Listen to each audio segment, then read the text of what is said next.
As part of this topic, I will demonstrate how to set up our GitHub activity data from GH archive so that our application can be validated using the data in HDFS using yarn as execution mode. First of all, we need to have the directory structure in local file system. In this case, I am creating the folder structure like this: data itv -github landing GH activity. This is the folder where the data will be sitting as part of the local file system. I can get into this folder. Now I should be running the wget command. For getting the wget command, you can go to gharchive.org. You can see the details here. Earlier, as part of the local setup, we have downloaded only one file for each day. Now I'll be downloading all the files for each day. Will be primarily validating against 13th, 14th and 15th of January 2021. I can use this command for my reference to download all the files for a given day. Then I can actually change the date from 2015 January 1st to 2021 January 13th. It will take care of downloading all the 24 files for 2021 January 13th. Once all the files related to 2021 January 13th are downloaded, we should be able to download for 2021 January 14th as well as 2021 January 15th. Now I can actually say 2021 January 14th, and then we have to change it to 2021 January 15th so that we can actually download the files related to 2021 January 15th. Now to download files related to 2021 January 15th, as part of this wget command, we just have to replace the date in the link. It will take care of downloading the files related to 2021 January 15th. Once all the files are downloaded, we can validate the number of files in this location and also size of files by running commands such as ls-ltr piput to wc-l and also du-sh. It will give us the details about the size as well as the number of files. I can say ls-ltr wc-l. There are 73 files. We are supposed to have 72. Let's see why it is giving 73.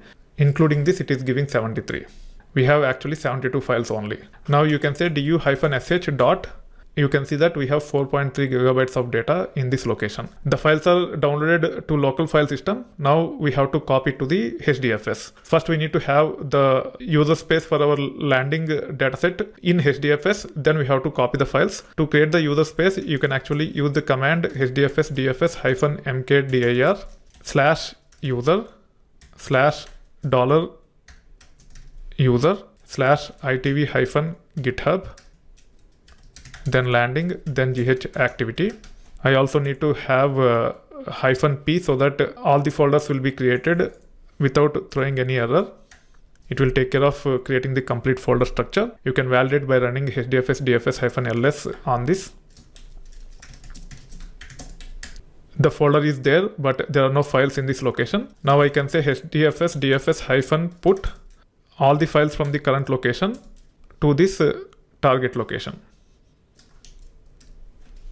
You can run this. It will take care of copying all the 72 files into that location. We can validate by running this command once the copy is done. Now the files are copied. We should be able to paste this command and we should be able to see the files in this location. You can also pipe to wc-l to see number of files.